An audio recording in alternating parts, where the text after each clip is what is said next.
This lesson focuses on how to develop your writing skills in general before you take the exam. So let's start with the process of writing development. What steps should you take to improve your writing over time? I think it's helpful to begin with the idea that one of the important steps of writing development is that you need to constantly be learning. Okay? You need to learn in particular about English. You should be studying grammar and vocabulary on a daily basis. Grammar study is helpful not only to avoid mistakes or to edit mistakes after you've made them, but also to develop your grammatical range. In fact, that's one thing they are judging your writing on the IELTS exam. Grammatical range is your ability to use a variety of structures as you write. If you use the same structures over and over in your writing, it makes your writing sound very basic. So grammatical range is about really developing your ability to use a lot of different structures in your writing. Okay, so for grammar, I recommend getting a good grammar book. I've put a link to some texts that I recommend below. There are some good resources online, or maybe if you need a lot of help, it would help you to take a class in grammar. But anyway, you need to be taking steps to increase your grammatical range. So vocabulary is exactly the same. You need to be studying new words on a daily basis. 15 to 20 new words a day is a really good goal. It's a realistic goal as well. Any more than that probably will be too much for most people, okay? But the point is the same. You need to show a range of vocabulary as you write, okay? If you use the same words over and over, it will make your writing, it'll make your vocabulary use very redundant in your writing. And that is also marked down on the IELTS exam. So you need to be studying English. You need to be reading on a daily basis as well. It's most helpful to read certain kinds of materials, and in a minute I will give you some advice about what kinds of things to read. But reading in general on a daily basis will help your writing because, okay, it's good for vocabulary study, and you will notice grammar structures in what you read that maybe you're not familiar with, so it's a way to learn. But reading also exposes patterns in writing, such as how authors organize information, how they use examples, right? How they present ideas. This is also helpful information that helps you to learn. Okay, so this learning is a key part of the process I want to describe. Learning about English is a place to begin, but then you want to use what you've learned in writing. Applying what you've learned to practice materials, right? Are you writing journals? Are you writing IELTS practice questions? Are you just writing an email to a friend? You want to take what you've learned and apply it to your writing. Okay, but after you've written then is another learning opportunity, okay? You take what you've written and absolutely everything that you write, you should edit. And from that editing process, you're going to learn some more. Or maybe you're going to find some things that you don't know, some mistakes that you need to really figure out more about. So that leads to more learning, and more learning is stuff that you should apply to future writing, okay? It's like a big circle. You learn, you write, you learn some more, you edit, you learn some more, and you put it to use in more writing.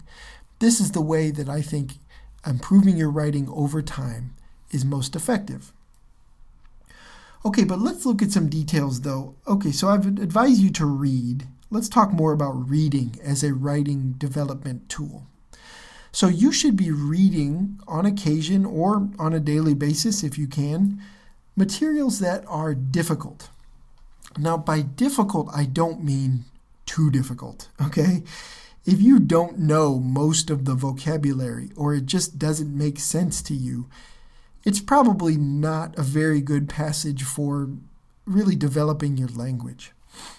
A good rule of thumb is just a general rule, is that about 75% of what you read should be pretty easy to understand, and then the remaining 25% should be a real challenge. So there should always be new vocabulary and structures and aspects of what you read that are a little difficult for you, but not so much that it causes you to really not understand the majority of the article.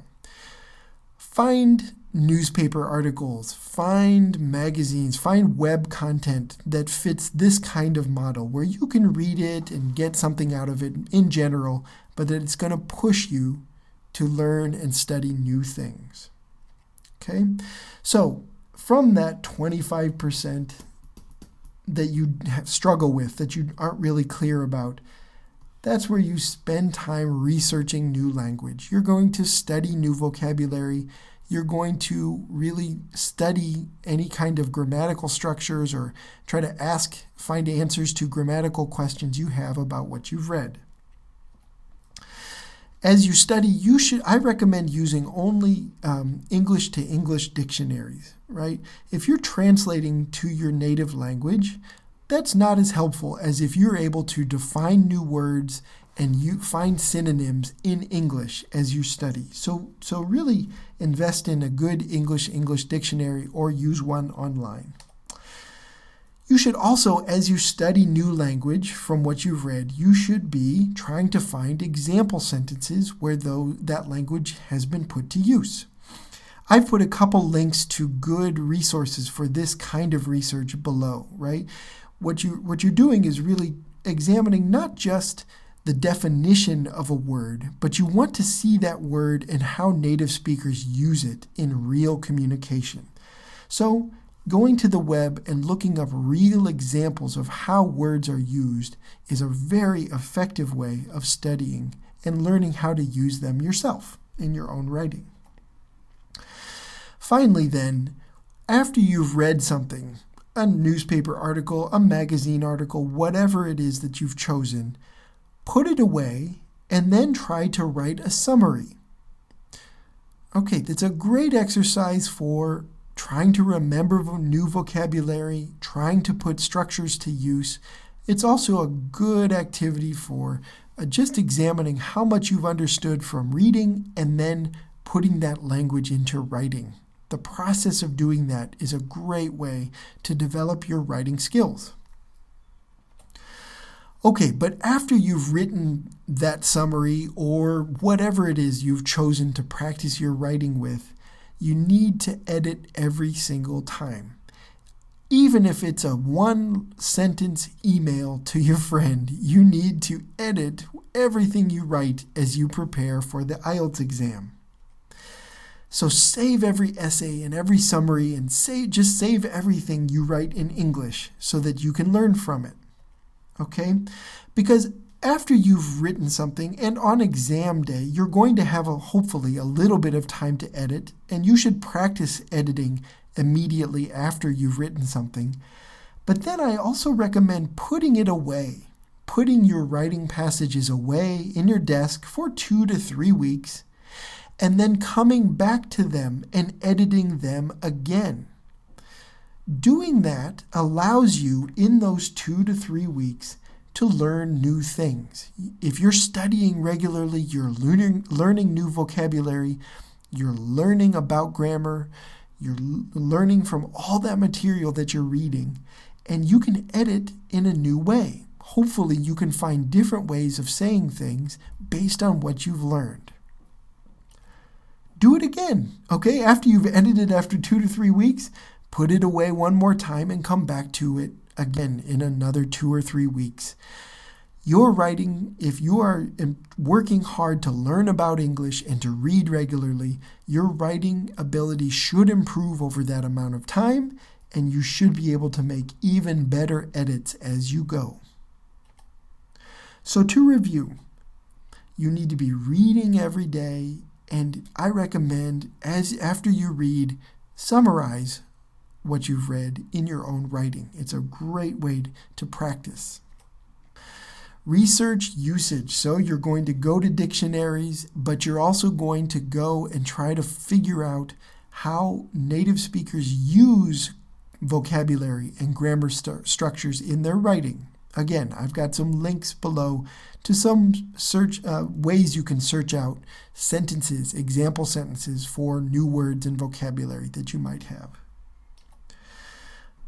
Finally, you're going to edit and then edit again. You're going to constantly edit your work immediately after you've done it, just because that's what's going to resemble the IELTS exam most closely. But as a writing development exercise, you should put it away, then come back to it over time after you've had a chance to learn more and to apply the new vocabulary and grammar that you know. If you follow these steps in the writing development process and you have enough time to practice them, you will notice improvements in your writing over time that should boost your score for the IELTS exam.